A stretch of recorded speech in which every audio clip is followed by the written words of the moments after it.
ನಮಸ್ಕಾರ. ಕಟಕ ರಾಶಿಯವರೇ, ಇವರು ತುಂಬ ಭಾವುಕರು. ಸಣ್ಣ ಸಣ್ಣ ವಿಷಯಗಳಿಗೂ ಅಳುತ್ತಾರೆ. ಇಷ್ಟು ಸೂಕ್ಷ್ಮವಾಗಿದ್ದರೆ ಪ್ರಪಂಚದಲ್ಲಿ ಬದುಕುವುದು ಹೇಗೆ ಎಂದು ಜನರು ಹೇಳುವುದನ್ನು ನೀವು ಹಲವು ಬಾರಿ ಕೇಳಿರಬಹುದು. ಅರೆ, ಅವರು ಮೆದುಳಿನ ಮಾತನ್ನು ಕೇಳದೆ ಹೃದಯದ ಮಾತನ್ನು ಕೇಳುತ್ತಾರೆ. ಇದೇ ಅವರ ಅತಿದೊಡ್ಡ ದೌರ್ಬಲ್ಯ. ಮತ್ತು ಇದೇ ಜನರು ಹೀಗೆ ಹೇಳುವುದು ಕೇಳುಬರುತ್ತದೆ. ಯಾರೇ ಆಗಲಿ, ಈಕೆಯ ಅಥವಾ ಈತನ ಸಾಥ್ ಸಿಕ್ಕರೆ ಮನೆ ಸ್ವರ್ಗವಾಗುತ್ತದೆ. ಇವರಿಗಿಂತ ಕಾಳಜಿ ವಹಿಸುವ ವ್ಯಕ್ತಿ ಬೇರೆ ಯಾರೂ ಸಿಗಲಾರರು.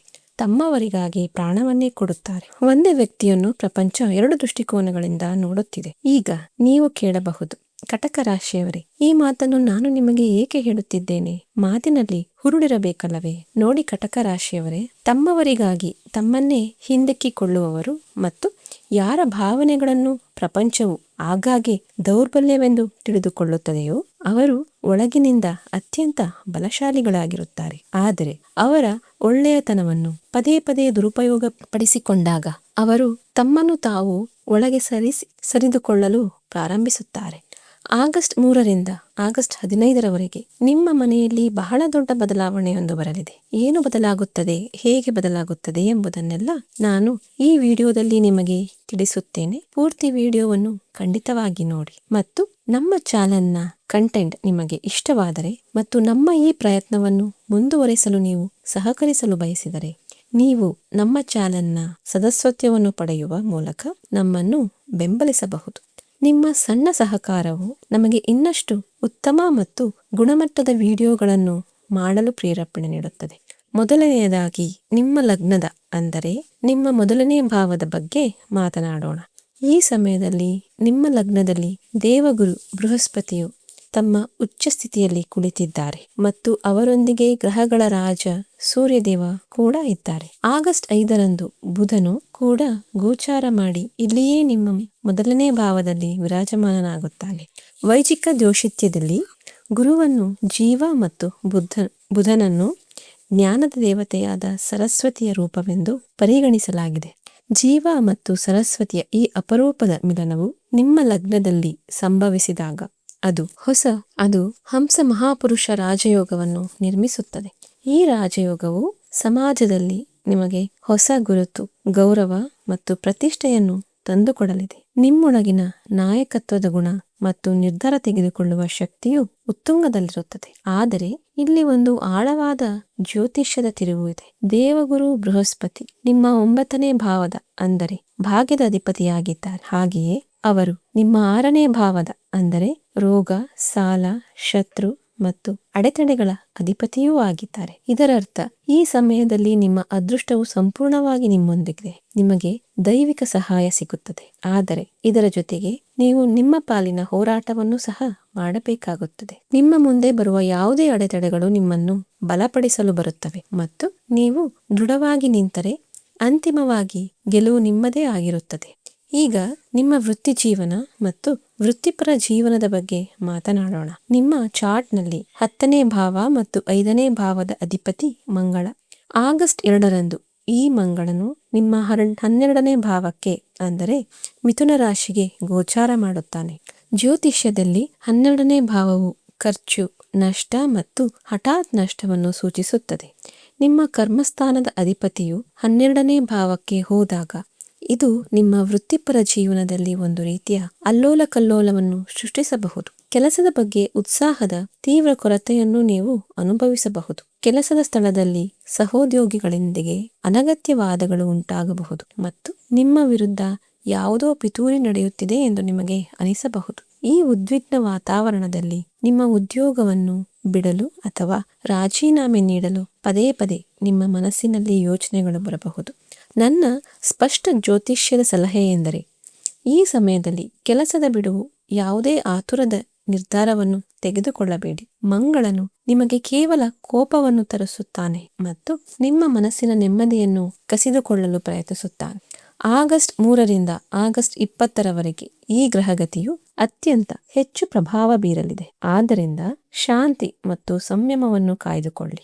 ಆದರೂ ನೀವು ಯಾವುದಾದರೂ ಬಹುರಾಷ್ಟ್ರೀಯ ಕಂಪನಿಯಲ್ಲಿ ವೃತ್ತಿ ಜೀವನವನ್ನು ರೂಪಿಸಲು ಬಯಸುತ್ತಿದ್ದರೆ ಅಥವಾ ಪ್ರಯತ್ನಿಸುತ್ತಿದ್ದರೆ ವಿದೇಶಕ್ಕೆ ಹೋಗಲು ವೀಸಾ ಕಾಯುತ್ತಿದ್ದರೆ 12ನೇ ಭಾವದ ಈ ಮಂಗಳನು ನಿಮಗೆ ವರದಾನವಾಗಲಿದ್ದಾನೆ. ಹೊಸ ಕೆಲಸದ ಹುಡುಕಾಟದಲ್ಲಿದ್ದವರಿಗೆ ಆಗಸ್ಟ್ ಕೊನೆಯ ವಾರದಲ್ಲಿ, ವಿಶೇಷವಾಗಿ ಆಗಸ್ಟ್ 29ರಿಂದ 31ರ ಸುಮಾರಿಗೆ ಉದ್ಯೋಗದ ಅತ್ಯುತ್ತಮ ಅವಕಾಶಗಳು ಲಭ್ಯವಾಗಬಹುದು.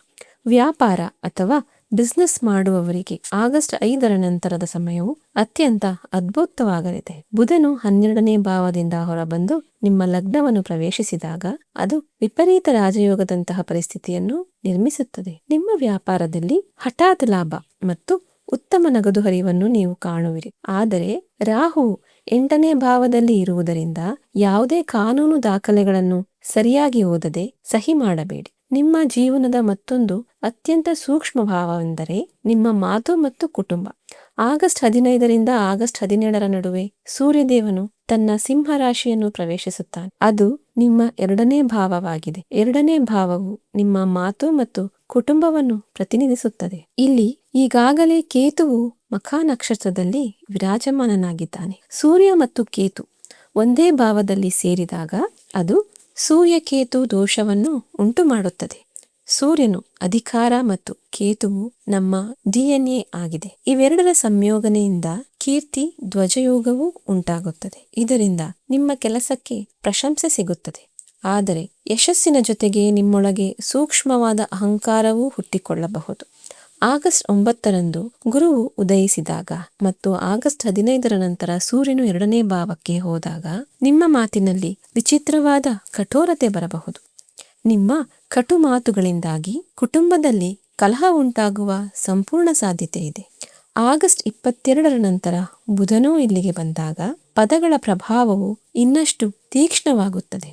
ಆದ್ದರಿಂದ ನಿಮ್ಮ ನಾಲಿಗೆ ಮೇಲೆ ಹಿಡಿತವಿರಲಿ ಮತ್ತು ಕೌಟುಂಬಿಕ ವ್ಯವಹಾರಗಳಲ್ಲಿ ಬಹಳ ಎಚ್ಚರಿಕೆ ವಹಿಸಿ. ನಿಮ್ಮ 9ನೇ ಭಾವದಲ್ಲಿ ಶನಿದೇವನು ವಕ್ರಿ ಅವಸ್ಥೆಯಲ್ಲಿ ರೇವತಿ ನಕ್ಷತ್ರದಲ್ಲಿ ಗೋಚಾರ ಮಾಡುತ್ತಿದ್ದಾನೆ. ರೇವತಿಯು ಈ ರಾಶಿ ಚಂದ್ರದ ಕೊನೆಯ ನಕ್ಷತ್ರವಾಗಿದೆ. ಇದರ ನೇರ ಜ್ಯೋತಿಷ್ಯದ ಅರ್ಥವೇನೆಂದರೆ ನಿಮ್ಮ ಜೀವನದ ಒಂದು ಹಳೆಯ ಅಧ್ಯಾಯವು ಈಗ ಕೊನೆಗೊಳ್ಳಲಿದೆ ಮತ್ತು ಹೊಸ ಆರಂಭದ ಹಿನ್ನೆಲೆ ಸಿದ್ಧವಾಗುತ್ತಿದೆ. ವಕ್ರಿ ಶನಿಯು ಯಾವಾಗಲೂ ನಿಮ್ಮಿಂದ ಕಠಿಣ ಪರಿಶ್ರಮವನ್ನು ಬೇಡುತ್ತಾನೆ. ನೀವು ಅರ್ಧಂಬರ್ಧ ಬಿಟ್ಟಿರುವ ಕೆಲಸಗಳನ್ನು ಶನಿಯು ನಿಮ್ಮನ್ನು ಮತ್ತೆ ಅಲ್ಲಿಗೆ ಕಳುಹಿಸಿ ಪೂರ್ಣಗೊಳಿಸುವಂತೆ ಮಾಡುತ್ತಾನೆ. ಶನಿಯು ಭಾಗ್ಯಸ್ಥಾನದಲ್ಲಿ ಕುಳಿತು ಫಲಿತಾಂಶಗಳನ್ನು ನೀಡಲು ಸ್ವಲ್ಪ ವಿಳಂಬ ಮಾಡಬಹುದು, ಆದರೆ ಆತ ಫಲಿತಾಂಶಗಳನ್ನು ನೀಡಲು ನಿರಾಕರಿಸುವುದಿಲ್ಲ. ಇದೇ ಶನಿಯು ತನ್ನ ವಕ್ರ ದೃಷ್ಟಿಯಿಂದ ಪ್ರಸ್ತುತ ರಾಹು ಕುಳಿತಿರುವ ನಿಮ್ಮ 8ನೇ ಭಾವದ ಮೇಲೂ ಪ್ರಭಾವ ಬೀರುತ್ತಿದ್ದಾನೆ. ಶನಿಯ ಈ ಸ್ಥಿತಿಯು ನಿಮ್ಮ ಹಳೆಯ ದೀರ್ಘಕಾಲದ ರೋಗಗಳನ್ನು ಕೊನೆಗೊಳಿಸುತ್ತದೆ ಮತ್ತು ಗುಪ್ತ ಶತ್ರುಗಳನ್ನು ನಾಶ ಮಾಡುತ್ತದೆ. ಆಗಸ್ಟ್ 2ರಂದು ರಾಹು ಧನಿಷ್ಠ ನಕ್ಷತ್ರದ 4ನೇ ಪಾದವನ್ನು ಪ್ರವೇಶಿಸಿದ್ದಾನೆ.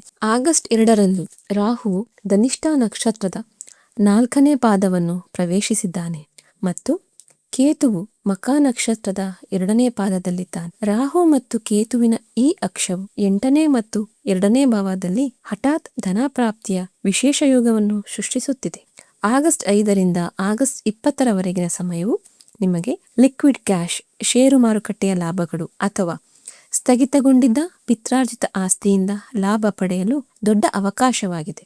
ಆದರೆ 8ನೇ ಭಾವವು ಆಯುಷ್ಯ ಮತ್ತು ಅಪಘಾತಗಳ ಸ್ಥಾನವೂ ಹೌದು ಮತ್ತು ಆಗಸ್ಟ್ 28ರಂದು ಇದೇ ಭಾವದಲ್ಲಿ ಚಂದ್ರಗ್ರಹಣ ಸಂಭವಿಸಲಿದೆ. ನನ್ನ ಸ್ಪಷ್ಟ ಸಲಹೆ ಎಂದರೆ ತಿಂಗಳಿಡೀ ವಾಹನವನ್ನು ಬಹಳ ಎಚ್ಚರಿಕೆಯಿಂದ ಚಲಾಯಿಸಿ.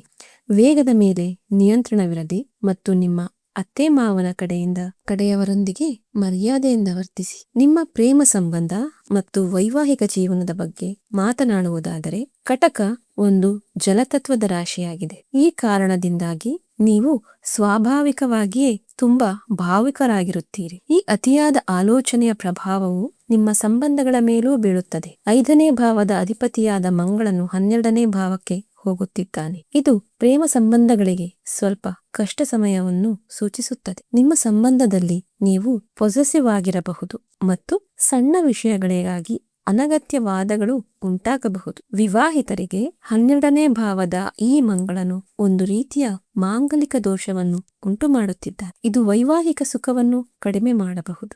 ಆದರೆ ನಿಮ್ಮ 7ನೇ ಭಾವದ ಮೇಲೆ ಗುರುವು ತನ್ನ ಶುಭ ದೃಷ್ಟಿಯನ್ನು ಬೀರುತ್ತಿದ್ದಾನೆ. ಇದರರ್ಥ ವಿವಾದ ಉಂಟಾದರೂ ಗುರುವಿನ ಪ್ರಭಾವದಿಂದ ಪರಿಸ್ಥಿತಿಯು ಸುಲಭವಾಗಿ ನಿಭಾಯಿಸಲ್ಪಡುತ್ತದೆ. ವಿದ್ಯಾರ್ಥಿಗಳಿಗೆ ಈ ಸಮಯವು ಏಕಾಗ್ರತೆಯನ್ನು ಕಾಯ್ದುಕೊಳ್ಳುವ ಸವಾಲನ್ನು ತಂದಿದೆ. ಮಂಗಳನ ಕಾರಣದಿಂದಾಗಿ ಮನಸ್ಸು ಓದಿನಿಂದ ವಿಚಲಿತವಾಗಬಹುದು.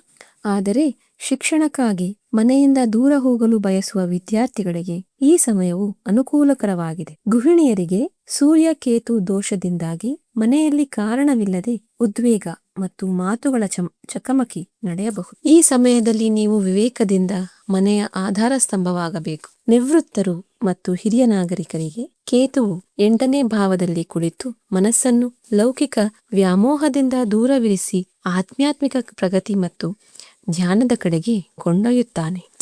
ಆಗಸ್ಟ್ ತಿಂಗಳ ಕೆಲವು ಪ್ರಮುಖ ದಿನಾಂಕಗಳ ಬಗ್ಗೆ ಗಮನ ಹರಿಸುವುದು ಅವಶ್ಯಕ. ಆಗಸ್ಟ್ 10ರಂದು ಸೋಮ ಪ್ರದೋಷ ವ್ರತ ಮತ್ತು ಆಗಸ್ಟ್ 11ರಂದು ಮಾಸಿಕ ಶಿವರಾತ್ರಿಯ ದಿನವು ಆಧ್ಯಾತ್ಮಿಕ ಶಕ್ತಿಯಿಂದ ಕೂಡಿರುತ್ತದೆ. ಆಗಸ್ಟ್ 12ರಂದು ಸೂರ್ಯಗ್ರಹಣ ಸಂಭವಿಸುತ್ತಿದೆ. ಈ ದಿನ ಹಣದ ದೊಡ್ಡ ವಹಿವಾಟುಗಳನ್ನು ತಪ್ಪಿಸಿ. ಆಗಸ್ಟ್ 17, 18 ಮತ್ತು 19ರಂದು ನಿಮಗೆ ಪ್ರಯಾಣದ ಯೋಗವು ಪ್ರಬಲವಾಗಿದೆ. ಆಗಸ್ಟ್ 29ರಿಂದ 26ರ ನಡುವೆ ನಿಮ್ಮ ಗುಪ್ತ ಶತ್ರುಗಳು ನಿಮ್ಮ ವಿರುದ್ಧ ಪಿತೂರಿ ಮಾಡಲು ಪ್ರಯತ್ನಿಸಬಹುದು. ಆದರೆ ನೀವು ಶಾಂತವಾಗಿರಿ, ಶನಿದೇವನು ನಿಮ್ಮನ್ನು ರಕ್ಷಿಸುತ್ತಾನೆ. ಆಗಸ್ಟ್ 28ರಂದು ಚಂದ್ರಗ್ರಹಣವಿದೆ. ಆದ್ದರಿಂದ ಆರೋಗ್ಯದ ಬಗ್ಗೆ ಎಚ್ಚರದಿಂದಿರಿ. ಆರೋಗ್ಯದ ದೃಷ್ಟಿಯಿಂದ ಆಗಸ್ಟ್ 3ರಿಂದ ಆಗಸ್ಟ್ 17ರ ನಡುವೆ 12ನೇ ಭಾವದ ಮಂಗಳನ ಕಾರಣದಿಂದಾಗಿ ಹೊಟ್ಟೆಗೆ ಸಂಬಂಧಿಸಿದ ಸಮಸ್ಯೆಗಳು, ಗ್ಯಾಸ್, ಹೊಟ್ಟೆ ಉಬ್ಬರ ಮತ್ತು ಮೈಗ್ರೇನ್ ನಿಮ್ಮನ್ನು ಕಾಡಬಹುದು. ರಾತ್ರಿಯ ನಿದ್ರೆಗೆ ಭಂಗವುಂಟಾಗಬಹುದು. ಹಾಗಾಗಿ ನಿಮ್ಮ ದಿನಚರಿಯನ್ನು ಶಿಸ್ತುಬದ್ಧವಾಗಿಟ್ಟುಕೊಳ್ಳಿ. ಕೊನೆಯದಾಗಿ, ಈ ತಿಂಗಳ ಶಕ್ತಿಯನ್ನು ಸಮತೋಲನಗೊಳಿಸಲು ಕೆಲವು ನಿಖರವಾದ ಪರಿಹಾರಗಳನ್ನು ಖಂಡಿತವಾಗಿ ಮಾಡಿ. ಮಂಗಳನ ಕೋಪವನ್ನು ಶಾಂತಗೊಳಿಸಲು ಪ್ರತಿದಿನ ಹನುಮಾನ ಚಾಲಿಸವನ್ನು ಪಠಿಸಿ. ಸೂರ್ಯಕೇತು ದೋಷದ ಪ್ರಭಾವವನ್ನು ಕಡಿಮೆ ಮಾಡಲು ಪ್ರತಿದಿನ ಬೆಳಿಗ್ಗೆ ತಾಮ್ರದ ಚೆಂಬಿನಿಂದ ಉದಯಿಸುವ ಸೂರ್ಯನಿಗೆ ನೀರನ್ನು ಅರ್ಪಿಸಿ. ಲಗ್ನದಲ್ಲಿ ಕುಳಿತಿರುವ ಗುರುವನ್ನು ಬಲಪಡಿಸಲು ಗುರುವಾರದ ದಿನ ಕಡಲೆಬೇಳೆ ಅಥವಾ ಅರಿಶಿನವನ್ನು ದಾನ ಮಾಡಿ. ನಿಮ್ಮ ಅತಿಯಾದ ಆಲೋಚನೆಯನ್ನು ಶಾಂತವಾಗಿಡಲು ಸೋಮವಾರದಂದು ಶಿವಲಿಂಗಕ್ಕೆ ಜಲಾಭಿಷೇಕ ಮಾಡಿ. ಕಟಕ ರಾಶಿಯವರೇ, ಇದು ನಿಮ್ಮ ಶಕ್ತಿಯನ್ನು ಸರಿಯಾದ ದಿಕ್ಕಿನಲ್ಲಿ ಬಳಸುವ ಸಮಯ. ಸಕಾರಾತ್ಮಕವಾಗಿರಿ. ಯಶಸ್ಸು ಖಂಡಿತವಾಗಿಯೂ ನಿಮಗೆ ಒಲಿಯುತ್ತದೆ.